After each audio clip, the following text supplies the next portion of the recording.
Captain Jake Morrison stood on the bridge of the UES Horizon, staring at the massive alien ship that had just appeared near Luna Station. The vessel was 3 times the size of anything humans had ever built, with smooth silver curves that seemed to bend light around them. His crew worked quietly at their stations, trying to hide their nervousness. "Sir, we're getting a transmission," said Lieutenant Amy Foster from the communications station. Her voice was steady, but Jake could see her, hands shaking slightly. "Put it through," Jake replied. The main screen flickered, and suddenly an alien face appeared. The creature had pale blue skin, large black eyes, and a mouth that was too wide for its face. When it spoke, the words came through perfectly clear English, though the voice sounded like wind through metal pipes. "Greetings, primitive species of the 3rd planet. I am Ambassador Veltar of the Zenthari people. We represent the Galactic Council, the governing body of this galaxy's civilized worlds." Jake felt his jaw tighten at the word primitive, but he kept his voice calm. "This is Captain Jake Morrison of Earth's exploration fleet. We welcome contact with your council." Veltar's wide mouth moved in what might have been a smile, but it looked more like a grimace. "How quaint. Your species has finally developed basic space travel. We have been watching your progress for some time." Down on Luna Station, Dr. Lisa Grant hurried through the corridors toward the main conference room. As Earth's leading expert on alien biology, she had been called in the moment the alien ship appeared. She had dreamed of this day her entire career, but now that it was happening, she felt completely unprepared. The conference room was already full when she arrived. Admiral Paul Scott sat at the head of the table, his weathered face showing no emotion. Beside him was Roger Hayes, Earth's top diplomat, shuffling through papers with shaking hands. Dr. Rick Barnes, the head of Earth's technology division, was frantically typing on his tablet. "The aliens want to meet in person," Admiral Scott was saying. "They're sending a delegation to Luna Station tomorrow." Dr. Grant took her seat. "What do we know about them?" "Not much," Dr. Barnes replied without looking up from his tablet. "Their ship uses technology we can't even begin to understand. Energy readings are off the charts, but we can't figure out how they're generating that much power." Roger Hayes cleared his throat. "According to their initial message, they represent something called the Galactic Council. It seems to be a government that spans multiple star systems and hundreds of different species." "And they want us to join?" Dr. Grant asked. "Not exactly," Admiral Scott said grimly. "They want us to apply for membership. Apparently there's a long process involved." The next day, the alien delegation arrived at Luna Station. Dr. Grant watched through the observation window as 3 different types of aliens walked through the airlock. Ambassador Veltar led the group, his tall, thin frame moving with an odd grace.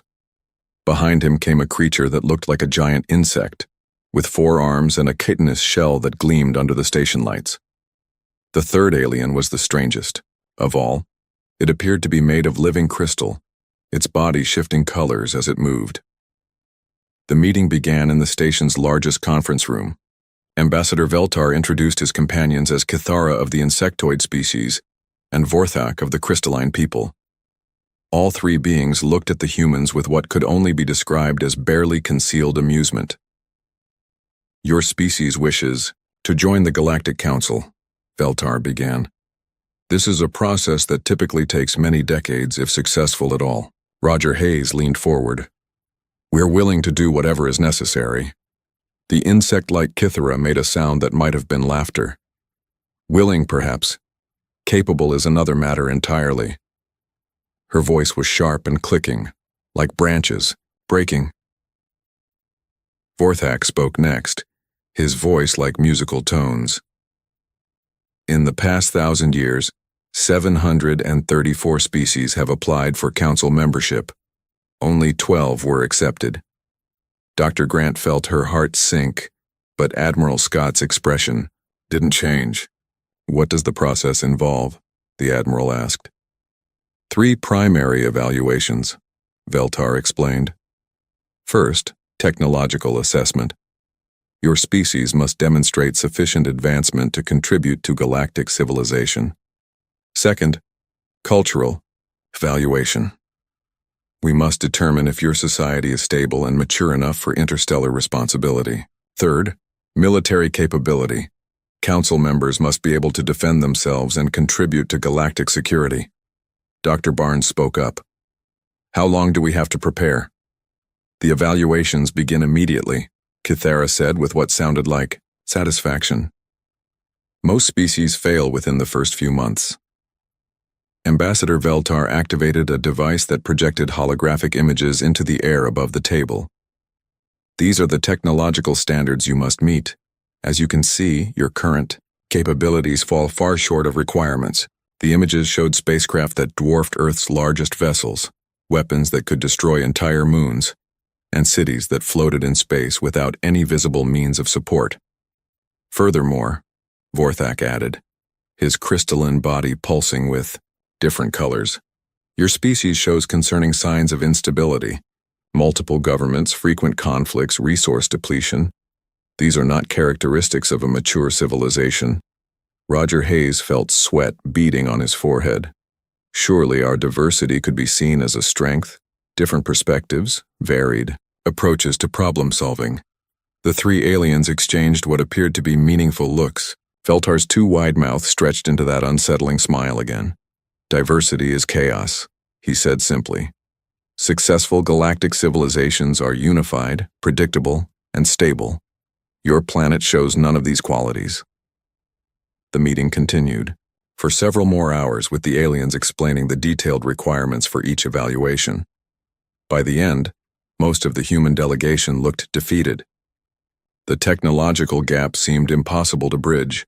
The cultural requirements appeared to demand the complete restructuring of human society, and the military standards called for capabilities that Earth couldn't develop in 100 years. As the aliens prepared to leave, Ambassador Veltar turned back to the humans one final time. We will establish a monitoring station on your moon to observe your progress. Do not mistake our presence for encouragement. We expect your species to fail these evaluations, as most do. When that happens, Earth will be classified as a protected, primitive world, and contact with galactic civilization will be prohibited for at least another 1,000 years. After the aliens left, the human delegation sat in stunned silence. Dr. Grant was the first to speak. They don't think we can do it. No, Admiral Scott replied, his voice thoughtful. They don't think we can do it their way. Commander Amy Foster, who had been quiet throughout the meeting, looked up from her notes. Sir, what do you mean? Admiral, Scott stood up, his eyes showing a glint that Dr. Grant had never seen before. I mean, maybe it's time to show them that humans don't always follow the expected path. 3 weeks after the aliens established their monitoring station on the moon, engineer Lisa Wong was working late in her laboratory on Mars colony. She had been given pieces of alien technology to study, small devices that the Galactic Council considered basic tools. The aliens expected humans to spend months just figuring out how they worked. Lisa had figured that out in 2 days. Now she was doing something the aliens probably never expected. She was improving them. Hey Rick, come look at this, she called to Dr. Rick Barnes, who was working at another station across the room. Dr. Barnes walked over, rubbing his tired eyes. What did you find? Lisa held up a small alien device that glowed with soft blue light. This is supposed to be their standard power cell. According to their specs, it should run for about 50 years before needing replacement. That's pretty impressive, Rick said. Sure, but look at this. Lisa showed him a human-made battery she had modified. I took one of our fusion cells and changed the design based on what I learned from their device. This one should run for 200 years and it's half the size. Rick stared at the device in Lisa's hand. That's impossible. Their technology is thousands of years more advanced than ours. That's what I thought too, Lisa said with a grin. But their technology isn't really advanced. It's just old. Really, really old. They've been using the same designs for so long that they never bothered to improve them. Meanwhile, halfway across the solar system, Captain Steve Miller was having his own revelations. He was leading a team of military strategists in reviewing the Galactic Council's combat simulations. These were tests that every species had to pass to prove they could defend themselves and contribute to galactic security. The simulations showed massive space battles with thousands of ships arranged in perfect formations, firing energy weapons at each other across vast distances. It looked impressive, but to Steve's experienced eye, it looked like something from an old history book.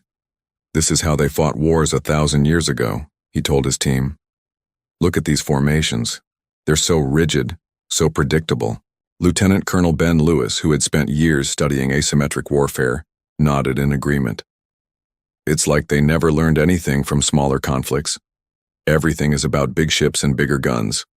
Steve pulled up Earth's own military history on his computer. "Look at how we fought in the 21st century. Guerrilla tactics, electronic warfare, psychological operations. We learned that the bigger army doesn't always win." "You think we should show them our real tactics?" asked Major Kate Johnson, who specialized in unconventional warfare. Steve smiled. "I think we should show them how humans really fight." Back on Earth, Dr. Kate Johnson was working with a different kind of problem. The cultural anthropologist had been studying the Galactic Council's social requirements, and what she found disturbed her. Every single member species of the Council had the same basic social structure: rigid hierarchies with clear chains of command. No democracy, no dissent, no individual creativity. Everyone knew their place and stayed in it. "It's like they're all copies of each other," she explained to Dr. Alex Turner, Earth's leading psychologist. They were sitting in Kate's office at the University of Geneva, surrounded by holographic displays showing the social structures of dozens of alien civilizations. "Look at this," Kate continued, pointing to a chart. "The Zenthari have had the same government structure for 3,000 years. No changes, no evolution, no growth. The Cathara are even worse. Their society hasn't changed in 5,000 years." Alex studied the displays with growing concern. "What about technological advancement?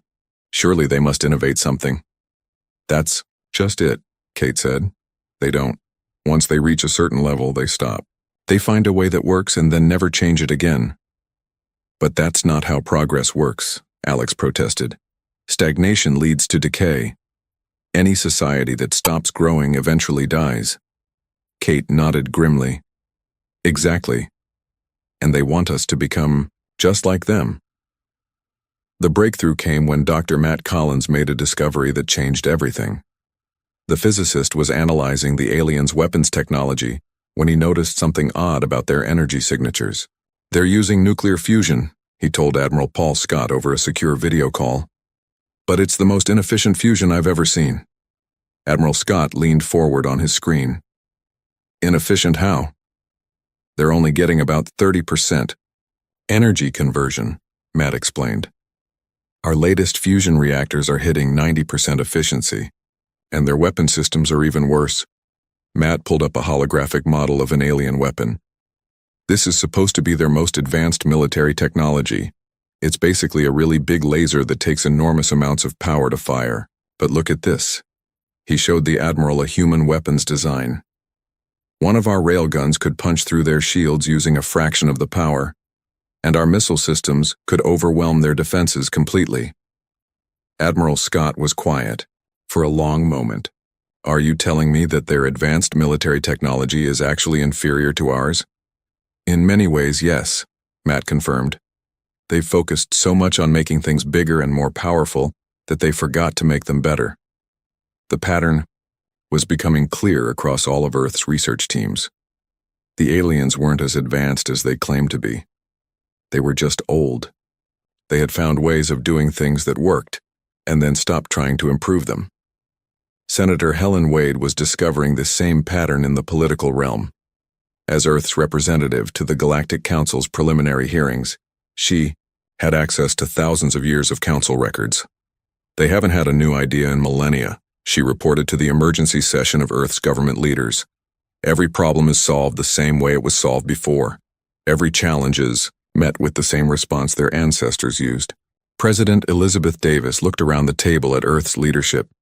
"So what you're all telling me is that this great galactic civilization is actually stuck in the past." That's exactly what we're telling you, confirmed Dr. Frank Moore, who had been analyzing alien communication patterns. And what's more, I think some of them know it.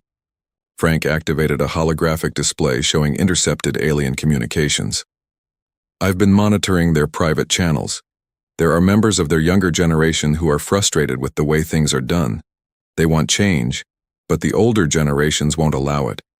Dr. Emma Clark, Earth's top linguist, had been working with Frank on the communications project. We're seeing signs of dissent in at least 12 different species. Young aliens who admire human creativity and want to learn from us. But they're afraid to speak up, Frank continued. Their societies don't allow for dissent or new ideas. Anyone who suggests change is labeled as dangerous or unstable. Admiral Scott stood up from his chair. So we have a choice. We can try to become like them and join their stagnant civilization, or we can show them a better way. President Davis looked around the table at her advisors. What are you suggesting, Admiral? I'm suggesting that we don't just try to pass their tests, Scott replied. I'm suggesting that we show them why their tests are wrong. Captain Jake Morrison, who had been following the research from his ship, joined the conversation via video link. The question is, are we ready to take that risk? If we challenge their system and fail, they might decide we're too dangerous to leave alone. Dr. Lisa Grant, who had been quiet throughout the meeting, finally spoke up. Maybe that's a risk we have to take. From what we've learned, their civilization is dying. It's just dying so slowly that they don't realize it yet. And if we join them as they are, added Dr. Kate Johnson, we'll die with them. President Davis made her decision. Then we don't play by their rules. We show them what humanity can really do. The meeting ended with Earth's leadership united in a plan that would have seemed impossible just weeks before.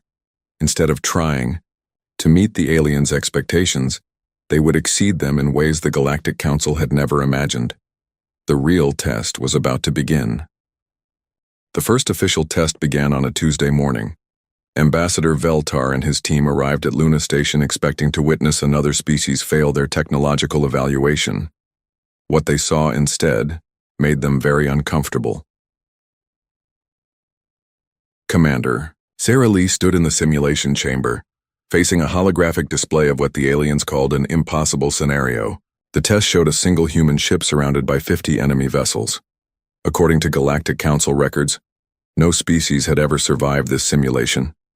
Begin when ready, announced Cathara, her insect-like voice clicking with what sounded like amusement. Sarah studied the display for exactly 30 seconds. Then she did something that made all three alien observers lean forward in surprise. Instead of trying to fight the 50 ships head-on, she aimed her weapons at a nearby asteroid. Explosion sent chunks of rock flying in all directions. In the chaos that followed, Sarah's ship disappeared from the enemy sensors. While the alien ships tried to regroup and find her, she picked them off one by one using hit-and-run tactics. 20 minutes later, all 50 enemy ships were destroyed, and Sarah's ship was barely damaged. Veltar stared at the display in silence. In 3,000 years of testing, no one had ever thought to use the environment as a weapon. How did you know to do that? Vorthak asked, his crystalline body flickering with confused colors. Sarah shrugged. It seemed obvious. Why fight fair when you don't have to? The aliens exchanged worried glances. This was not how the test was supposed to go. Meanwhile, Dr. Matt Collins was demonstrating human military technology to another group of alien observers. He stood next to a small device that looked nothing like the massive weapon systems the aliens were used to seeing. This is our standard infantry weapon, Matt explained to the alien military experts who had come to evaluate Earth's capabilities. The aliens looked unimpressed. The device was tiny compared to their energy cannons. Demonstrate its power, ordered General Zexkar of the Vorthak military. Matt activated the weapon and fired at a target 100 meters away. The projectile moved so fast that the aliens' enhanced vision could barely track it. The target exploded into fragments. Interesting, Zexkar admitted, but surely it cannot penetrate our military shields. Matt smiled. Actually, it can. He fired again, this time at a holographic shield generator that the aliens had set up. The projectile passed right through the energy barrier, as if it wasn't there, and destroyed the generator. The alien military experts began talking rapidly among themselves in their own languages. Their shields were designed to stop energy weapons, not physical projectiles moving at incredible speeds. "How many of these weapons does your species possess?" asked General Zexkar nervously. "Every human soldier carries one," Matt replied. "We have about 50 million of them." The aliens went very quiet. Back on Earth, Senator Helen Wade was making her own disturbing discoveries. She had been given access to the Galactic Council's historical records as part of the cultural evaluation process. What she found made her call an emergency meeting with President Davis. "They're not evaluating us," Helen told the president over a secure video call. "They're trying to decide if we're a threat." President Davis looked up from the report she was reading. "What do you mean?" "I've been going through their records of past applications," Helen explained. "Every species that showed too much innovation or creativity was rejected. They don't want new members who might change things. They want members who will follow the established order." Helen activated a holographic display showing the Council's decision-making process. "Look at this. The Kalari species was rejected because they had too many different governments. The Nexus were rejected because they kept improving their technology too quickly. The Vailnari were rejected because they asked too many questions about Council policies, so they only accept species that are already stagnant," President Davis said grimly. "Exactly. And if a species is rejected, they're quarantined, cut off from the galaxy forever." The president was quiet for a long moment. "How many species have they quarantined?" Helen's face was pale when she answered. "Over 600. Some of them were more advanced than current council members, but they were deemed unsuitable for galactic civilization." This news reached Dr. Frank Moore just as he was making his own breakthrough in alien communications. The linguist had been monitoring private channels between council species, and what he was hearing confirmed their worst fears. "They're debating what to do with us," Frank told Dr. Emma Clark as they listened to intercepted transmissions. "Some want to quarantine Earth immediately, before we become too dangerous." Emma translated the alien conversation they were monitoring. "This one is saying that humans are unpredictable and chaotic. This other one is arguing that we might contaminate other species with our instability." Frank nodded grimly. "But listen to this part." He played another recording, this one from a younger alien voice. Emma translated. "The humans solve problems we have struggled with for centuries. Maybe we should learn from them instead of fearing them." "That's Kyleth," Emma said with surprise. "Ambassador Veltar's own nephew. He's been secretly studying our methods." The conversation was interrupted when Colonel Ben Lewis burst into their laboratory. "We have a problem," he announced. "I've been monitoring alien military communications. They're positioning warships around our solar system." Frank and Emma looked at each other with growing alarm. "How many ships?" Frank asked. 50 so far, but more are coming," Ben replied. "It looks like they're preparing for either a quarantine blockade or something worse." The news reached Admiral Paul Scott within minutes. He immediately called Captain Jake Morrison, who was still commanding the UES Horizon near the outer edge of the solar system. "Jake, what's your tactical assessment?" Admiral Scott asked over the comm. Captain Morrison studied the alien ships on his sensors.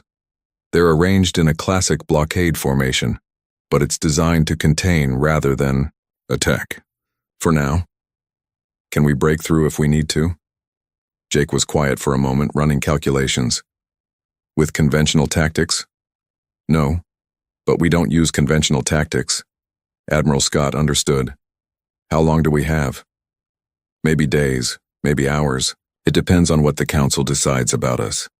The crisis came to a head when Dr. Tony Kim made a discovery that changed everything. The scientist had been analyzing the alien monitoring station on Earth's moon when he noticed something strange about their data collection methods. "They're not just watching us," he told Admiral Scott during an emergency briefing. "They're scanning our entire planet. Every military installation, every research facility, every population center." Admiral Scott felt his blood run cold. "That sounds like preparation for an invasion. Or complete sterilization, Tony replied grimly. If they decide we're too dangerous, they might not settle for just quarantine. The news reached President Davis just as she was preparing for what might be humanity's final meeting with the Galactic Council. The aliens had requested one last evaluation session before making their decision about Earth's application. But now it was clear that this wasn't really about membership anymore. It was about survival. Captain Nina Rodriguez, who had been leading exploration missions beyond the solar system, reported more disturbing news. I found evidence of 3 other star systems that were quarantined by the Council. They're all dead now. No life signs at all. President Davis made a decision that would determine humanity's fate. Instead of going to the meeting to beg for acceptance, she would go to make a stand. Get me a direct communication channel to every species in the Galactic Council, she told her staff. If they want to judge humanity, then let them hear what we really have to say. The stage was set for a confrontation that would determine not just Earth's future, but the future of the entire galaxy. The aliens expected humans to submit or be destroyed. They were about to learn that humans had a third option. The secret meeting happened in the deepest part of Luna Station, far from the alien monitoring equipment. Ancient Counselor Zeth Mara had requested the meeting through channels so secret that even Ambassador Veltar didn't know about it.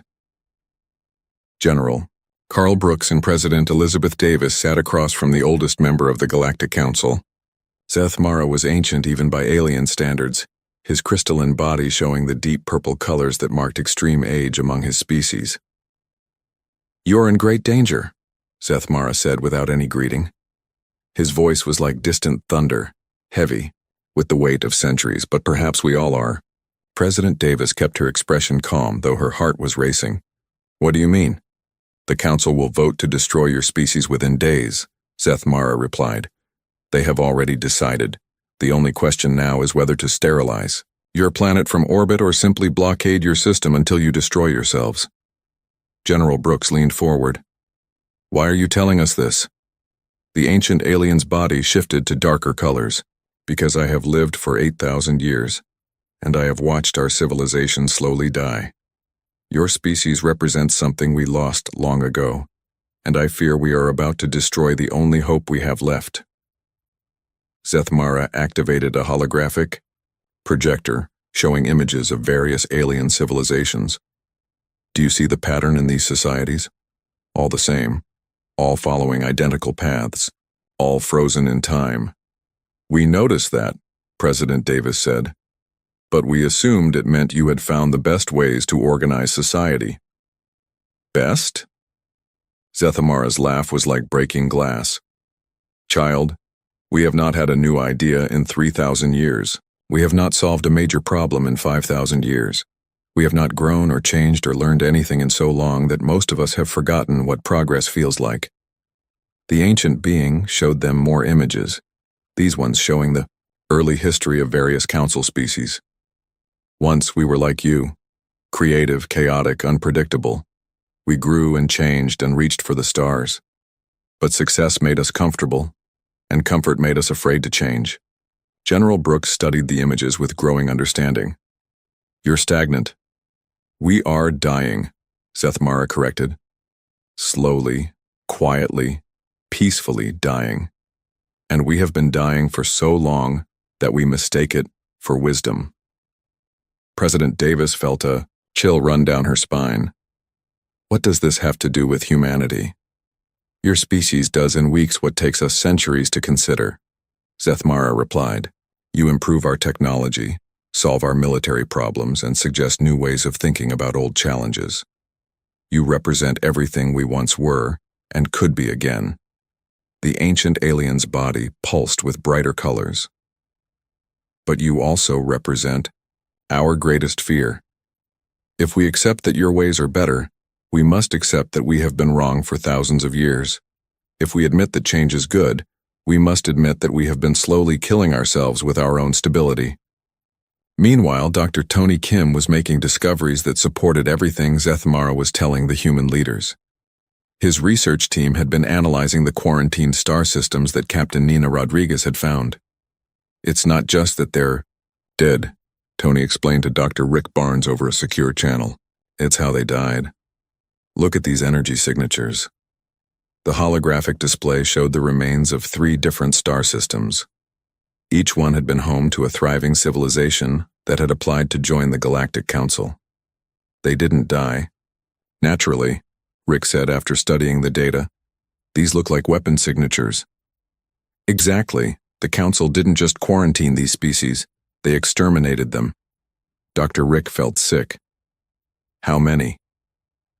Based on the records I've been able to access, at least 20 star systems, maybe more. Back on the alien monitoring station, a very different conversation was taking place. Kyleth, Ambassador Veltar's nephew, was meeting secretly with other young aliens who had been watching humanity's progress. They solve problems by thinking differently, Kyleth was explaining to the small group. Instead of following established procedures, they ask why the procedures exist in the first place. A young Cathara named Tixara clicked her mandibles in agreement. My people have been using the same mining techniques for 4,000 years. These humans improved our efficiency by 300% in 2 weeks. And their military tactics, added a young Vorthak officer called Mordun. We spend centuries planning every detail of our battles. They adapt and change strategy in the middle of combat. It should be chaotic, but somehow it works better than our methods. Kyleth's communication device chimed with an urgent message. He read it and his face changed color with shock. What is it? Tixara asked. The vote has been moved up. The Council will decide humanity's fate tomorrow. Kyleth's voice was full of fear. And I just received the preliminary vote count. It's not even close. Meanwhile, Colonel Ben Lewis was coordinating Earth's military response to the growing alien fleet around their solar system. The blockade now included over 200 ships from dozens of different species. They're not taking any chances, he reported to Admiral Scott. This is enough firepower to sterilize a dozen planets.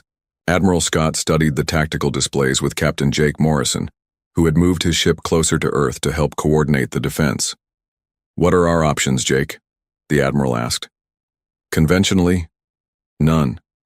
They outnumber us 1,000 to 1, and their individual ships are more powerful than anything we have. And unconventionally, Jake smiled grimly. Well, they're expecting us to either surrender or fight a traditional space battle. We could do neither.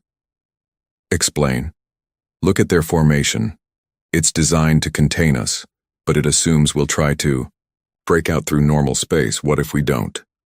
Admiral Scott understood immediately. The new drive system Dr. Wong developed. Exactly. They don't know we can fold space. We could be anywhere in the galaxy before they realize we've moved. But President Davis had a different plan. She had been thinking about everything Zeth Mara had told them, and she realized that running away wouldn't solve the real problem. We're not going to flee, she announced to her advisors, and we're not going to fight them on their terms. What do you mean? General Brooks asked. I mean, we're going to do what humans do best. We're going to change the rules of the game. Dr. Emma Clark, who had been monitoring alien communications, suddenly looked up from her station with excitement. President, you need to hear this. I'm picking up transmissions from young aliens throughout the fleet. They're talking about humanity, and they're not saying what their elders expect them to say. She played the intercepted messages. Even through the translation, the admiration in the young alien voices was clear. The humans have accomplished more in months than we have in centuries. Maybe our ancestors were wrong about the value of stability. What if change is not something to fear but something to embrace? President Davis listened to the messages with growing hope. How many of these young aliens are there? Based on the communication patterns, maybe 30% of the crews in that fleet, Emma replied.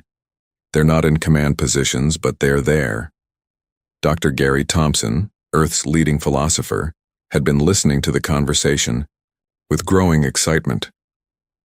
President, I think I know what we need to do. I'm listening. We don't need to convince the old aliens that we're right. We need to convince the young ones. And then we need to give them a choice. President Davis understood. The solution wasn't to fight the Galactic Council or run from it. The solution was to offer the galaxy something it hadn't had in thousands of years, Hope for change. Dr. Mary Scott, Earth's historian, had been studying the records of how other galactic civilizations had fallen into stagnation. It always happens the same way, she explained. The older generation becomes so invested in maintaining the status quo that they stop listening to new ideas. Eventually, the young people stop having new ideas because they know they'll be ignored. But if the young aliens saw that change was possible, President Davis mused, if they saw that their ideas could be heard and valued, they might be willing to stand up to their elders for the first time in centuries, Mary finished. The plan was risky, but it was also uniquely human. Instead of fighting or fleeing, they would do something the galaxy had never seen before. They would offer revolution. The Great Council chamber had not seen an assembly this large in over 1,000 years. Representatives from all 847 member species filled the massive space, their various forms creating a rainbow of colors and shapes that stretched as far as the eye could see. President Elizabeth Davis stood at the center podium, looking small and fragile compared to the alien beings surrounding her. Above her head, holographic displays showed her image to every delegate in the chamber. The weight of not just humanity's future, but potentially the future of the entire galaxy, rested on her shoulders. Ambassador Veltar rose from his position among the senior council members. His voice carried clearly through the chamber's advanced sound system. We have gathered to render final judgment on the species known as humans from the planet Earth. After extensive evaluation, this council has determined that this species poses an unacceptable risk to galactic stability. Murmurs of agreement rippled through the older delegates, but President Davis noticed that many of the younger aliens remained silent. The humans showed dangerous tendencies toward unpredictability, chaos, and rapid change, Veltar continued. They refuse to follow established protocols and consistently find new ways to solve problems that have already been solved. This behavior threatens the order that has kept our galaxy peaceful for millennia. Ancient Counselor Zethmara spoke next, his voice heavy with the authority of his great age. Furthermore, their technology advances too quickly. Their society lacks proper hierarchy, and their military tactics are disturbing. The Council's recommendation is immediate quarantine, with sterilization protocols to be implemented if they resist containment. A chorus of approval arose from the assembled delegates. President Davis felt her heart sink as she realized how many aliens supported the decision to destroy humanity. But then she noticed something that gave her hope. Throughout the chamber, young aliens were looking uncomfortable. Some were whispering to each other. Others were shifting nervously in their seats. These were the beings who had been secretly studying human methods and admiring human innovation. Veltar gestured toward President Davis. The human representative will now make her final statement before we vote. The chamber fell silent. 8-2-I-Y. 147 alien species waited to hear humanity's last words. President Davis took a deep breath and stepped forward to the microphone. Dr. Gary Thompson and Dr. Mary Scott had helped her prepare this speech, but in the end, the words had to come from her heart. Honored delegates, she began, her voice carrying clearly through the vast chamber. You are about to make a decision that will determine not just the fate of humanity, but the fate of your own civilization. Surprised murmurs ran through the crowd. This was not the pleading they had expected. You call us dangerous because we change, President Davis continued. You call us chaotic because we adapt. You call us unpredictable because we grow. But I ask you this. When did change become the enemy of progress? She activated a holographic display that showed the history of various council species. Look, at your own past. Every one of your civilizations began with change, with growth, with the courage to try new things. That courage brought you to the stars. That willingness to change made you great. Young aliens throughout the chamber were now listening intently, while their elders shifted uncomfortably. But somewhere along the way, you stopped, President Davis said, her voice growing stronger. You found methods that worked, and you decided. That was enough. You built a system based on preventing change rather than embracing it. And now you call that wisdom. Kyleth, sitting in the junior delegate section, felt his heart racing. No one had ever spoken to the council like this before. You are afraid of us because we remind you of what you used to be, the president continued. We remind you that growth is possible, that improvement is always within reach, that the universe still holds mysteries worth solving and challenges worth facing. She paused, letting her words sink in before delivering the crucial part of her speech. But we are not here to beg for acceptance into your stagnant system. We are here to offer you something better. We offer you partnership. We offer you renewal. We offer you the chance to remember what it feels like to truly live instead of simply existing. The chamber erupted in angry voices from the older delegates, but President Davis raised her hand for silence. Some of you will reject this offer because admitting you need change means admitting you have been wrong. That is your choice. But others among you, especially your younger generation, already know the truth. They have watched us work, studied our methods, and seen what becomes possible when you embrace innovation instead of fearing it. Throughout the chamber, young aliens were sitting straighter, their eyes bright with possibilities they had never dared to imagine. We propose something that has never existed before, President Davis announced. A partnership between the Council's wisdom and humanity's innovation. A new branch of galactic civilization dedicated not to maintaining the past, but to building the future. Dr. Sam White, who was monitoring the speech from Earth, smiled as he saw the reaction in the chamber. The younger aliens were clearly excited by the proposal, while their elders looked increasingly uncomfortable. You have two choices, President Davis said, her voice now carrying the authority of someone who had nothing left to lose.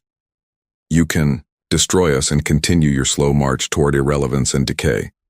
Or you can join us in discovering what your civilizations could become if you rediscovered the courage to grow.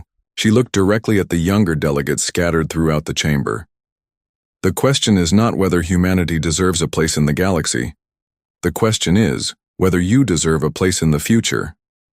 The silence that followed was complete. Even the most ancient delegates seemed stunned by the audacity of what they had just heard. Then, from the junior delegate section, Kyleth stood up. His voice was clear and strong as he spoke words that no young alien had dared to say in centuries. I vote to accept the human proposal. Gasps echoed through the chamber. A junior delegate had never voted against senior council wishes before. But Kyleth was not alone. Across the chamber, other young aliens began to stand. Tixara of the Kithara, Mordun of the Vorthak. Dozens, then hundreds of young delegates rose to their feet. I vote to accept, they said one by one, their voices growing stronger with each declaration. Ambassador Veltar stared in shock as his own nephew led what could only be called a revolution. This is unprecedented. Junior delegates cannot override senior decisions. But ancient counselor Zethmara slowly rose from his seat, his crystalline body glowing brighter than it had in centuries. Perhaps, he said, his ancient voice carrying new strength, it is time for some precedents to be broken. The vote that followed was closer than anyone had expected. The senior delegates voted overwhelmingly for quarantine, but the junior delegates voted just as strongly for acceptance. When the final count was announced, the result was a tie. According to ancient council law, ties were broken by the eldest member present. All eyes turned to Zethmara. The ancient being looked around the chamber at the faces of his fellow delegates. Some showed fear, others showed hope, but all showed something that had been missing from council sessions for millennia: genuine uncertainty about the future. I cast my vote, Zethmara announced, for change. The chamber erupted in chaos as the implications sank in. For the first time in galactic history, the established order had been overturned not by conquest or revolution, but by choice. President Davis smiled as she watched young aliens throughout the chamber embracing each other in celebration. The vote meant more than just humanity's acceptance into the Galactic Council. It meant the Council itself would have to change. 6 months later, Admiral Jake Morrison stood on the bridge of the first mixed-species exploration vessel in galactic history. His crew included humans, young Xanthari, progressive Kithara, and even some reformed Vorthak who had embraced the new spirit of innovation. "Where to, Admiral?" asked his Xanthari navigator, Kyleth, who had become one of humanity's strongest allies. Jake looked at the star charts showing vast regions of unexplored space. For the first time in millennia, the galaxy had something it had almost forgotten, a future full of possibilities. "Anywhere we haven't been before," he replied. "It's time to see what we can discover together." Behind them, the restructured Galactic Council continued its work of learning how to grow again. The galaxy was no longer content to simply exist. It was ready to live. The stars had always been silent. For thousands of years, humanity looked up at the night sky and wondered if they were alone. They built telescopes and sent radio signals into the void. They dreamed of finding others like themselves among the distant lights. Then, 62 years ago, they got their answer. The first contact was not gentle. A Valorian scout ship appeared in Earth's orbit without warning.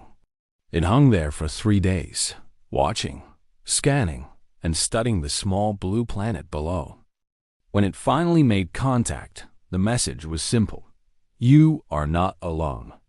Prepare yourselves. Humanity did prepare. They learned that the galaxy was old and full of life. Thousands of species had risen and fallen across millions of years. Great empires controlled vast stretches of space. And among them, the Valorian hegemony stood as one of the mightiest powers in the Orion Arm. The Valorians gave humanity the gift of faster-than-light travel.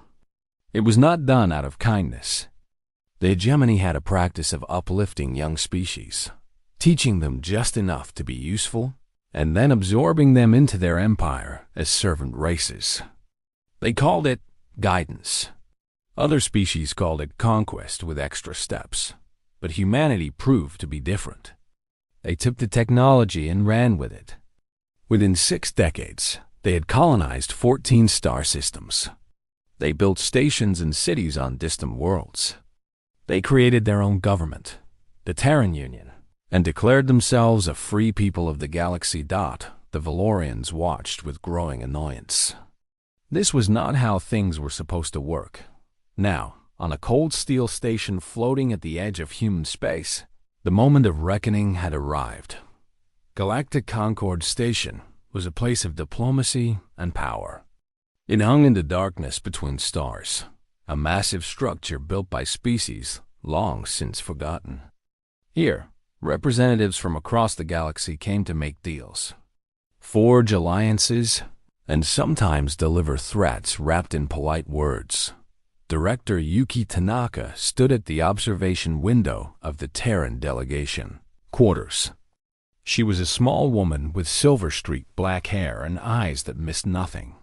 At 58 years old, she had served the Terran Union for over 3 decades. She had negotiated trade agreements, resolved border disputes, and talked her way out of more than a few dangerous situations. But she had never faced anything like this. Behind her, her aide, Commander Marcus Webb, reviewed the latest intelligence reports on his datapad. He was a tall man with dark skin and a soldier's bearing. Before joining the diplomatic corps, he had served 15 years in the Terran Navy. He still carried himself like a man ready for a fight. "The Valorian delegation has arrived," he said. "Ambassador Cathvoran is leading them personally." Tanaka did not turn from the window. "How many ships?" 12. All heavy cruisers. They brought their honor guard as well. About 200 soldiers. A show of force. "They want us to know they mean business." Tanaka finally turned. Her face was calm, almost peaceful. "They want us to be afraid." Webb looked at her. He had served with Tanaka for 5 years, and he still could not always read her. She had a way of staying calm when everyone else was panicking. It was either very reassuring or very unsettling, depending on the situation. "Are we afraid?" he asked. Tanaka smiled. It was a small smile, the kind that suggested she knew something others did not. "No, Commander, we are not." The meeting chamber was a grand circular room with walls of polished black stone. Floating light orbs drifted near the ceiling, casting soft illumination over the assembled delegates. The Valorian delegation occupied one side of the room, their tall insectoid forms arranged in perfect military formation. Ambassador Kethvorin stood at their center. He was impressive by any standard. Nearly 3 meters tall, his body was covered in a gleaming carapace of deep blue and green. His forearms were folded across his chest in a posture that conveyed both authority and contempt. 2 large compound eyes studied the human delegation with cold calculation. The Valorians were an ancient race. They had conquered their first star system when humanity was still learning to make fire. They had built an empire spanning over 800 worlds. They had crushed rebellions, absorbed younger species, and eliminated threats without mercy. To them, humanity was a minor annoyance, a problem to be solved. Tanaka entered the chamber with only Commander Webb at her side. She wore the simple gray uniform of the Terran Diplomatic Service. No medals, no decorations, nothing to suggest power or importance. Next to the towering, armored Valorians, she looked almost fragile. Kethvorin's mandibles clicked in what might have been amusement. His translator device converted the sound into words. Director Tanaka, how kind of you to come personally. I had expected your government to send someone of greater stature. I speak with the full authority of the Terran Union, Tanaka replied. Her voice was steady and clear. Whatever you have to say, you may say to me. Very well. Kethvorin gestured, and one of his aides stepped forward with a data crystal. This contains the terms of integration. Your species will become a protectorate of the Valorian hegemony. You will provide resources, labor, and military support as required. In exchange, you will receive our protection and guidance. Webb's jaw tightened, but he said nothing. Tanaka took the crystal and examined it briefly before placing it in her pocket. And if we decline? She asked. Kethvorin leaned forward slightly. His compound eyes seemed to glow in the soft light. Director, let us not play games. Your species controls 14 systems. We control over 800. Your largest warship is barely 300 meters long. Ours are measured in kilometers. You have no allies, no fleet, and no hope of standing against us. He paused, letting the words sink in. If you decline, we will be forced to pursue realignment. Your worlds will be occupied. Your leaders will be replaced. Your people will serve the hegemony, whether they wish to or not. The only question is how much suffering you wish to endure before accepting the inevitable. The chamber fell silent. The Valorian soldiers stood like statues, their weapons ready. The message was clear. This was not a negotiation. It was a surrender demand. Tanaka stood very still for a long moment. Then, slowly, she nodded. I understand your position, Ambassador. You have made it very clear. Kethvorin's mandibles clicked again. Then you accept?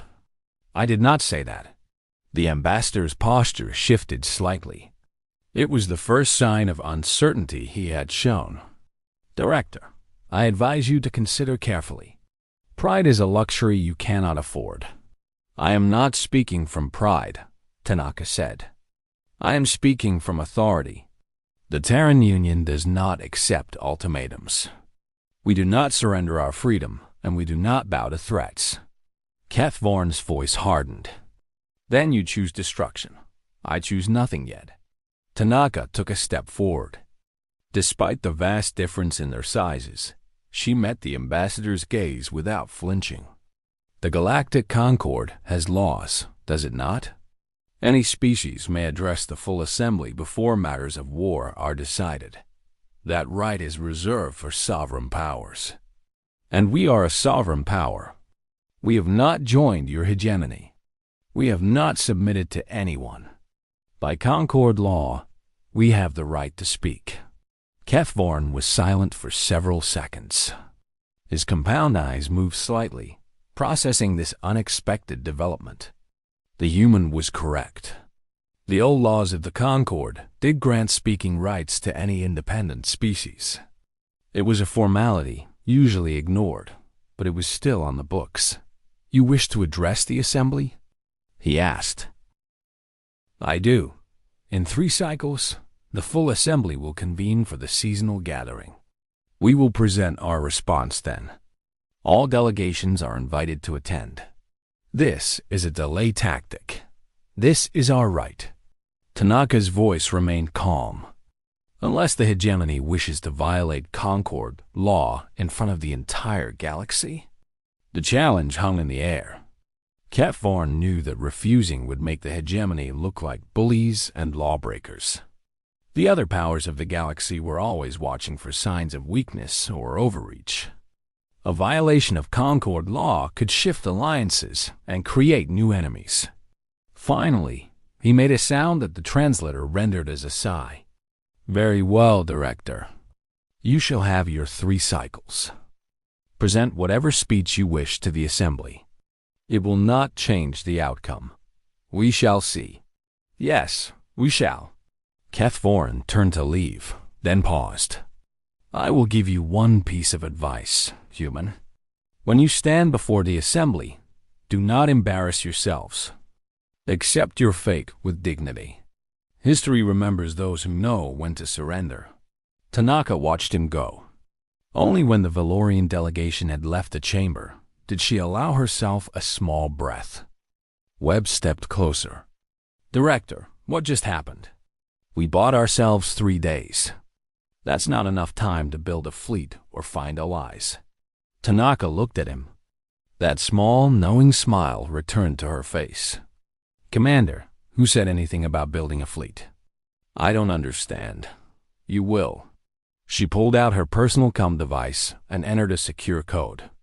The connection took only seconds to establish. On the other end, a voice answered. "Admiral Chun here." "Admiral, this is Director Tanaka. We have 3 cycles. Is Prometheus ready?" There was a pause. When Chun spoke again, there was something in his voice that might have been anticipation. "She's been ready for 20 years, Director. We've just been waiting for the right moment. The moment has arrived. Prepare for full deployment. I want every ship in position before the assembly convenes." "Understood." "And Director? It's going to be one hell of a show." The connection ended. Webb stared at Tanaka with confusion and the beginnings of hope. "Director, what is Prometheus?"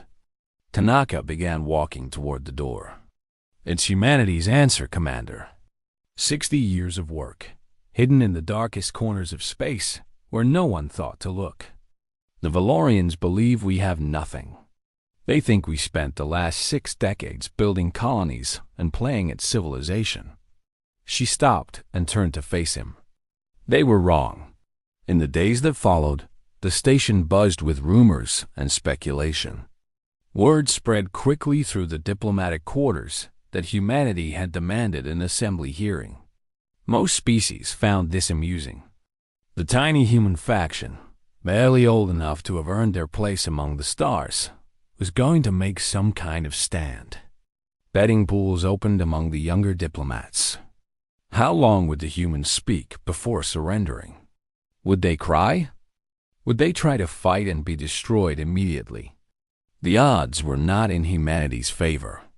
Ambassador HFY received regular reports from hegemony intelligence. They showed nothing unusual. Human space remained quiet. Their small patrol ships continued their normal routes. There was no sign of military buildup, no frantic communications, no indication that anything had changed. "They are in denial," HFY told his staff. "It is common among primitive species. They cannot accept the reality of their situation, so they pretend it is not happening. In 3 cycles, they will stand before the assembly, make some passionate speech about freedom and dignity, and then they will surrender." His second sub-ambassador Verith was less certain. The human director did not seem afraid. She seemed prepared. She was performing. Humans are emotional creatures. They believe that showing strength will somehow change their circumstances. It will not. And if they refuse to surrender even after the assembly, Cathvorn's mandibles clicked sharply. Then we will make an example of them. Their worlds will burn. Their species will serve us in chains. And every young race in the galaxy will learn what happens to those who defy the hegemony.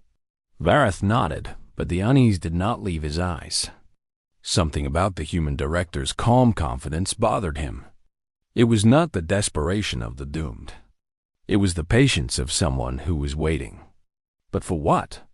On the other side of the station, in the modest quarters assigned to the Terran delegation, Director Tanaka was reviewing files on her secure terminal. Commander Webb sat across from her, reading the same documents with growing amazement. "This is real?" he asked. "All of this?" "Every word. But how? The resources alone would be impossible to hide. The hegemony has spies everywhere. They monitor our shipyards, our communications, everything." Tanaka leaned back in her chair. "They monitor what we let them see. From the very beginning, from the moment we received FTL technology, we knew this day would come. The hegemony does not give gifts. They make investments. They expected us to be grateful servants, too weak and dependent to ever challenge them. But we weren't. No, we weren't." Tanaka called up a star chart on her display. "There are regions of space that the major powers ignore. Dead systems with no valuable resources. Empty voids between the spiral arms. Places where no one goes because there is nothing there." She zoomed in on one such region. It appeared completely empty. "That is where we built our future." Webb stared at the display. Hidden shipyards. Secret fleets. All this time. Every colony we established was chosen not just for resources, but for secrecy. Every trade agreement was designed to fund projects that officially did not exist. And every piece of intelligence that leaked to the hegemony was information we wanted them to have. We played them. We survived. There's a difference. Tanaka closed the display. Now, in 3 cycles, we show them who we really are. And the galaxy will never look at humanity the same way again. Webb sat in silence for a long moment. When he spoke, his voice was quiet. What happens if it's not enough? What if even with everything we've built, they're still stronger? Tanaka considered the question. Then we fight anyway. We fight and we lose and we die free. That is the human way, Commander. We do not surrender. We do not kneel. We stand, even when standing seems impossible. She met his eyes. But I do not think we will lose. I think when that ship enters the field, the Valorians will finally understand what they have been dealing with all these years.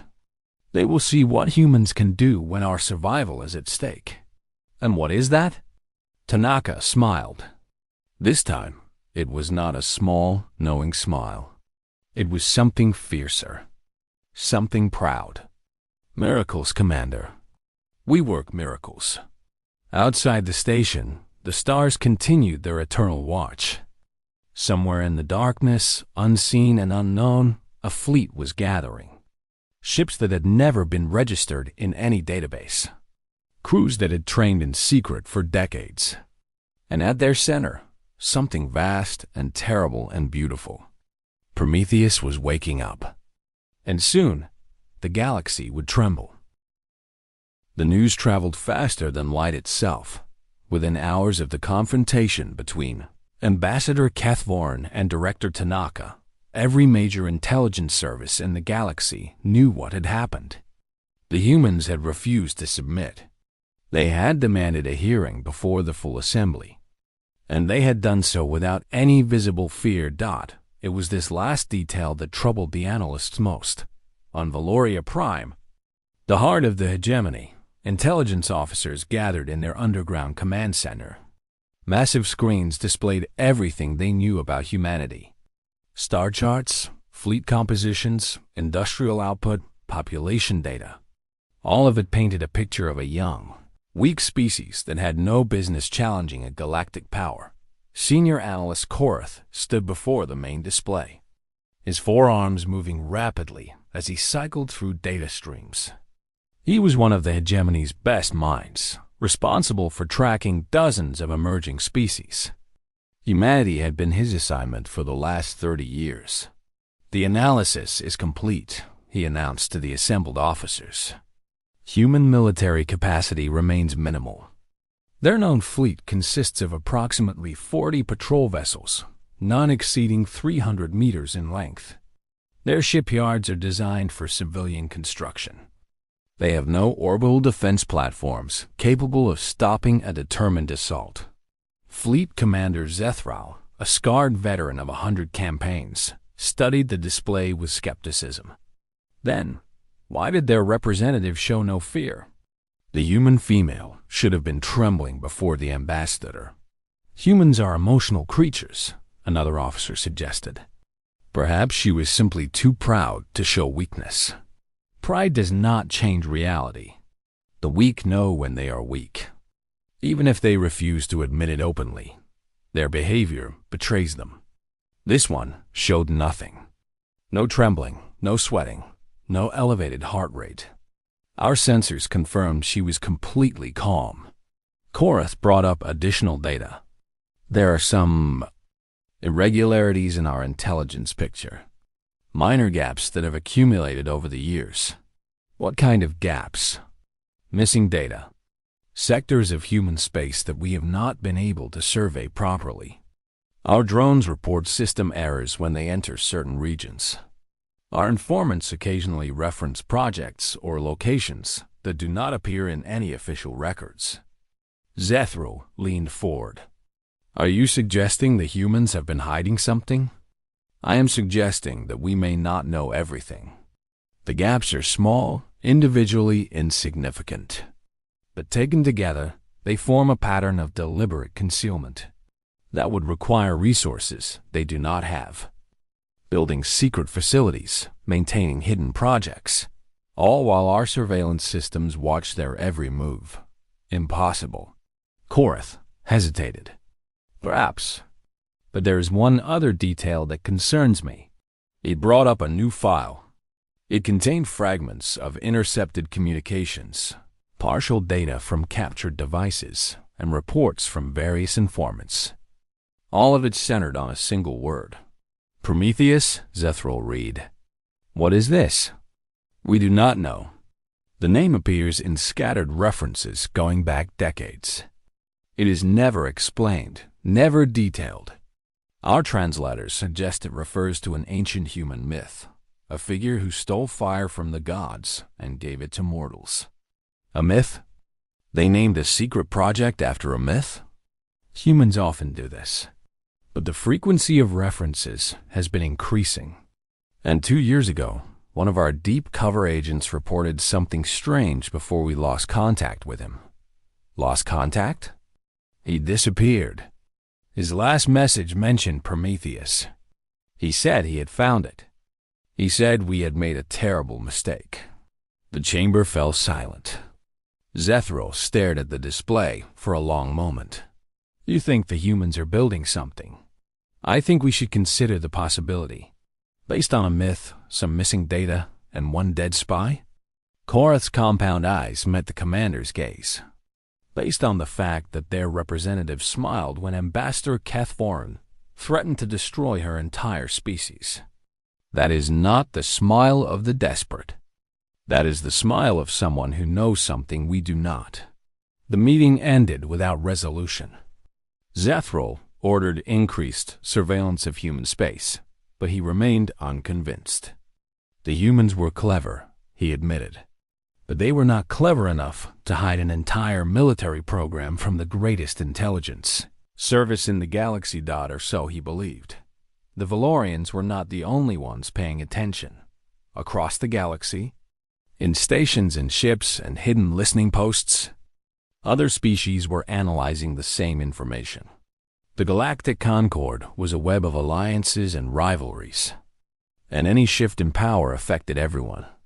The Core 3 Collective, a federation of synthetic beings, ran probability calculations in their distributed network minds. They had no love for the hegemony, which viewed artificial life as an abomination. If the humans could somehow weaken Valorian power, it might create opportunities. Analysis suggests human survival probability at 2.3%, one of their network nodes reported. However, the behavioral data is anomalous. The human representative's confidence does not match their apparent military situation. Possibility of bluff, another node responded. Evaluated. Human psychology does not support this interpretation. Their cultural patterns show that they bluff poorly. When humans pretend to be stronger than they are, physiological indicators appear. Director Tanaka showed none. Alternative explanations? Unknown factor present. Something we have not accounted for. The collective decided to observe carefully and prepare contingencies for multiple outcomes. The Rithani Consortium, a trading empire of reptilian merchants,